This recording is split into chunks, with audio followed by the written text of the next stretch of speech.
नस्लों को कहना पड़ेगा कि उन कामों को करो जिसमें पैसा है और प्रतिष्ठा है। हमें रिस्क लेना पड़ेगा, दिमागी तौर से जो हम कमजोर है ना उससे निकलना पड़ेगा। सबको 2 वक्त 3 वक्त का ही खाना खाना है, कोई हीरा मोती नहीं खाता है, कोई सोना और डायमंड नहीं खाता है, सबको रोटी और अन्न ही चाहिए। अगर प्रतिष्ठा की जिंदगी जीनी है, अगर मान सम्मान की जिंदगी जीनी है तो लड़ना सीखिए। और बहुजन समाज का सबसे ज्यादा नुकसान ये जो नेता बन जाते हैं उन्होंने किया है। जैसे नेता बन जाता है वो अपना सेटिंग गेटिंग में लग जाता है। जिस दिन समाज ने हर घर से नेता बनाना शुरू कर दिया, हम नेता बनना शुरू कर दिए, इन नेताओं की भी चर्बी घट जाएगी। यस हट रहा, नौकरी खत्म कर दी। मैं फिर कह रहा हूं, एक वोट का अधिकार था, वो चोरी हो रहा है।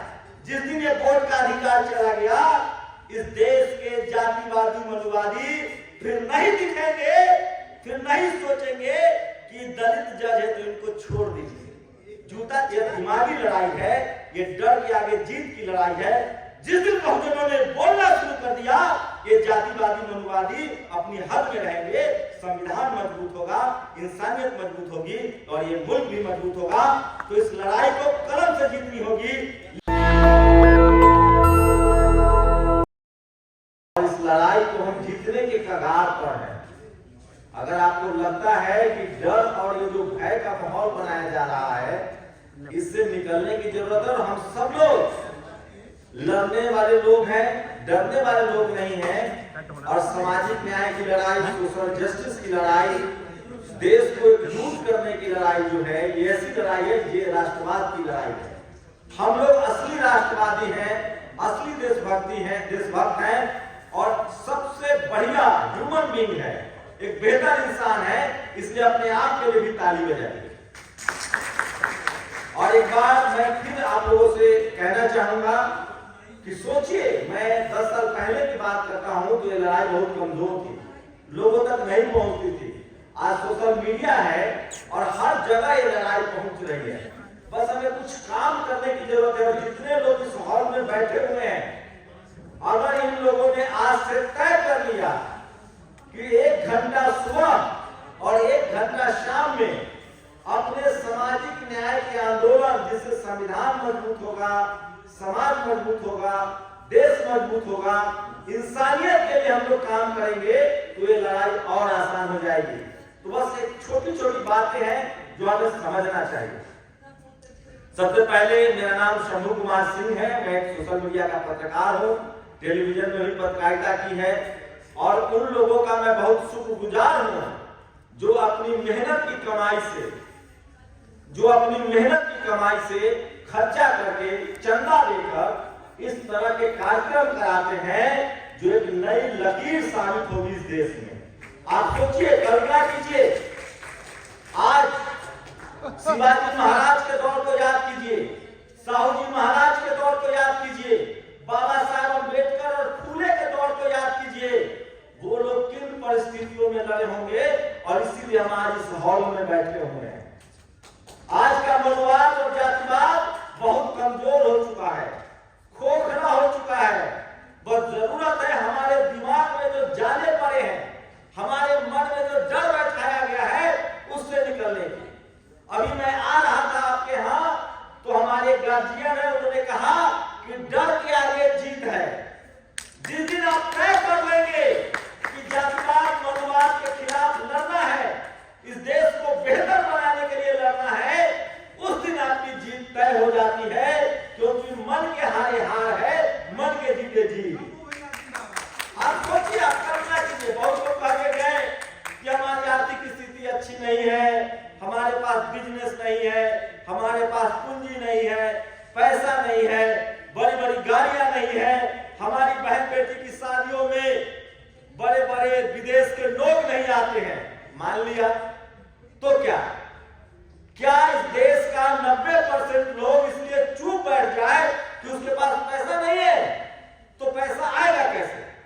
ये जो लिखा हुआ है बैलेट पेपर से चुनाव, कॉलेजियम और उच्च न्यायपालिका में आरक्षण, सरकारी धन से पोषित निजी क्षेत्र में आरक्षण, जाति जनगणना में देरी, ये बताइए, ये इसलिए तो एक कार्यक्रम है ना कि हमारे बच्चों को अमीर बनना है, हमारे अधिकार चाहिए। आप सोचिए, आप कभी सोचिएगा कि अगर दिमागी रूप से कमजोर होने से गरीब नहीं होता इंसान, तो सबसे ज्यादा मेहनत रिक्शा चलाने वाला आदमी करता है, उससे भी ज्यादा मेहनत बिल्डिंग बनाने वाला आदमी करता है, सड़क बनाने वाला आदमी करता है, जो हल जोतता है वो मेहनत करता है। क्या वो अमीर है? क्यों? क्योंकि उसको दिमागी रूप से कमजोर रखा गया है, वो अपना भविष्य नहीं देख पा रहा है, अपना फ्यूचर नहीं देख पा रहा है। इस देश के 90% आबादी को, बहुजन समाज को उस काम में जाना पड़ेगा जिस काम में मान सम्मान है, पैसा है और प्रतिष्ठा है। बहुजन समाज के लोगों को उस काम में डाल दिया गया है जिस काम में न मान सम्मान है, न प्रतिष्ठा है, न पैसा है। जातियां क्यों बनाई गई थी? उन्होंने हमें कहा कि तुम लोहा पीटो, तुम लकड़ी का काम करो, तुम चमड़े का काम करो, तुम सफाई का काम करो, तुम खेती करो, तुम मवेशी पालो। मैं उस काम के भी खिलाफ नहीं हूं, वो काम दुनिया भर में होता है, लेकिन वहां उस काम को सम्मान है और उस काम को पैसा है। आज इस देश में सफाई कर्मचारी की तनख्वाह 1 लाख हो जाए तो देखिएगा हर जाति का आदमी लाइन लगा के सफाई कर्मचारी बनने के लिए तैयार रहेगा। मैं गलत कह रहा हूं? तो मैं कह रहा हूं कि अभी ये नहीं होने वाला है। इसलिए बहुजन समाज के लोग जो यहाँ बैठे हुए हैं, आप सबको जिम्मेदारी लेनी होगी और अपने आने वाली नस्लों को कहना पड़ेगा कि उन कामों को करो जिसमें पैसा है और प्रतिष्ठा है। और मैं उसका जीता जागता उदाहरण हूं।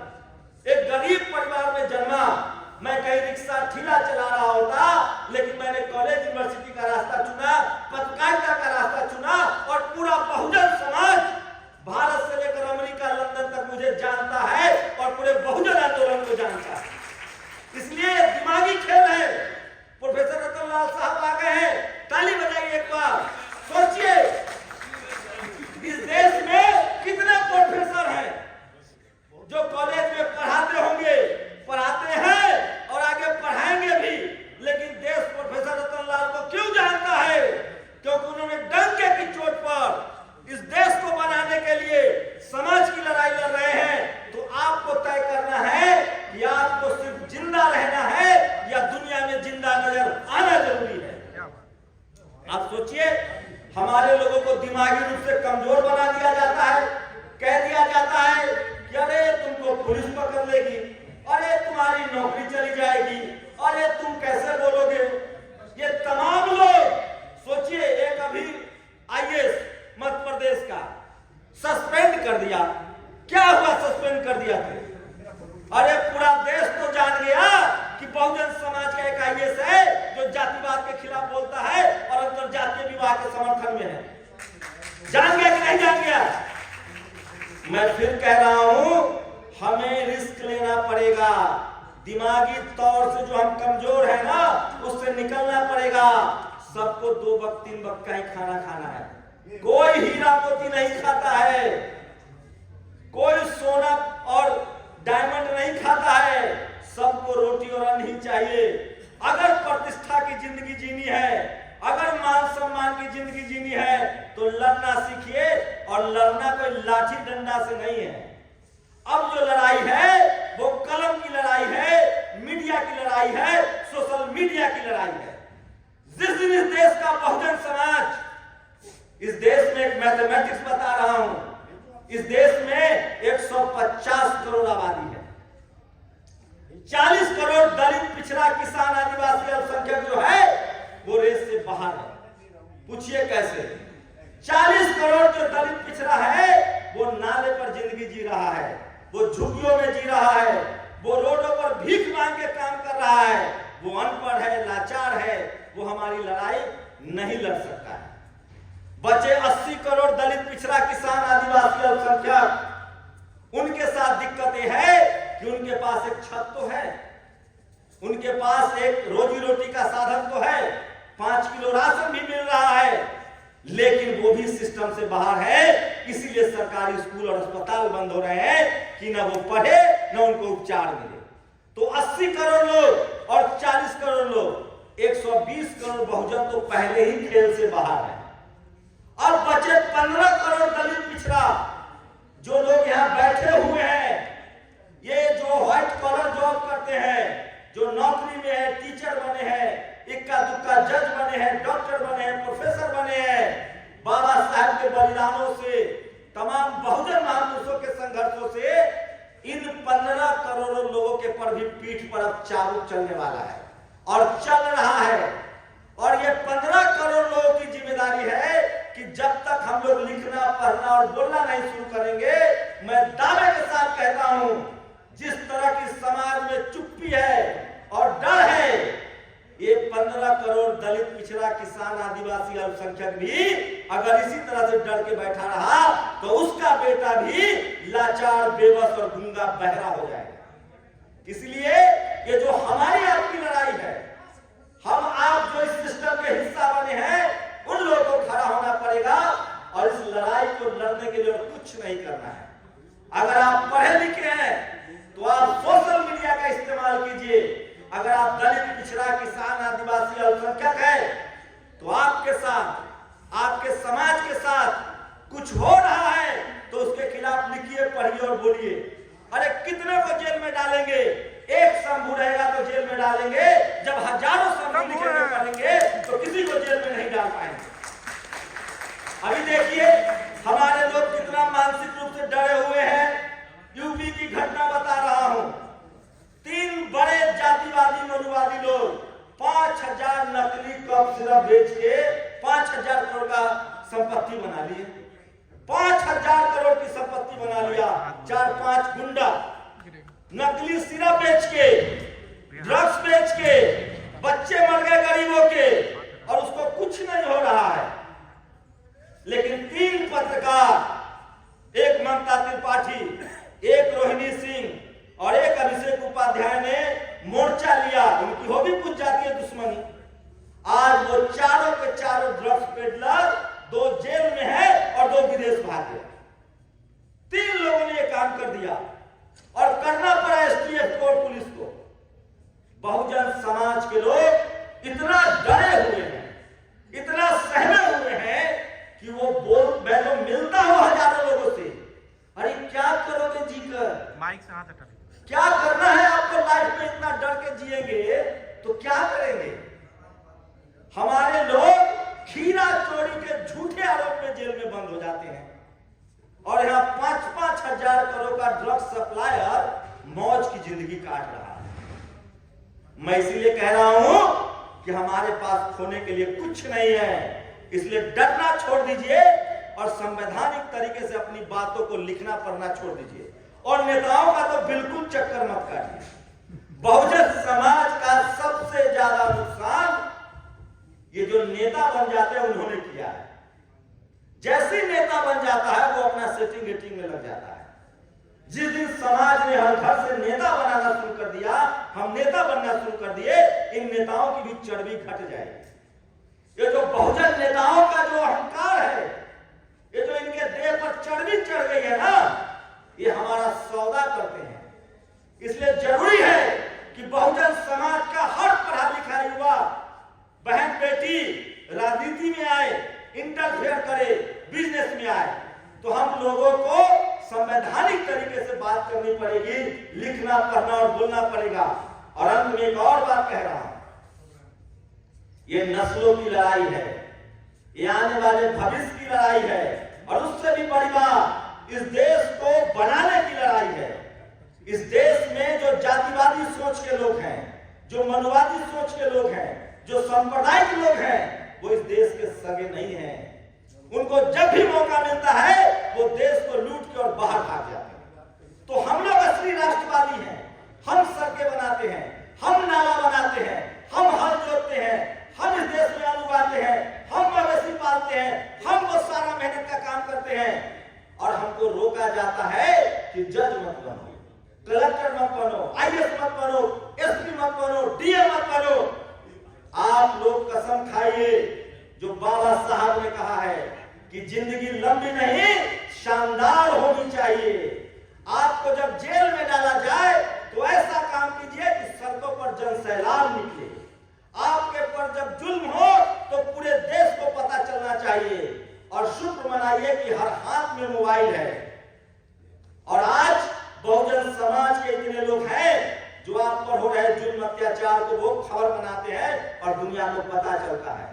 लेकिन मैं फिर एक बात कह रहा हूं, जो भी आयोजक हैं, जो लोग इस तरह के आयोजन कर रहे हैं, मैं दावे के साथ कह सकता हूं एक ही अधिकार था हम लोग के पास। मनुवादी जातिवादियों ने जमीन छीन ली, बस हट रहा, नौकरी खत्म कर दी। मैं फिर कह रहा हूं एक वोट का अधिकार था, वो चोरी हो रहा है। जिस दिन ये वोट का अधिकार चला गया, इस देश के जातिवादी मनुवादी फिर नहीं दिखेंगे, फिर नहीं सोचेंगे कि दलित जज है तो इनको छोड़ दीजिए। जूता चला ना, ये दलित, पिछड़ा, आदिवासी, किसान, अल्पसंख्यक है, कलेक्टर है, डीएम है, एसपी है, तो बच जाएंगे। जिस दिन वोट का अधिकार गया 5 किलो राशन भी जाएगा और एसपी डीएम के जो कुर्सी पर बैठे बहुजन समाज के लोग हैं उनकी भी दुर्गति होगी।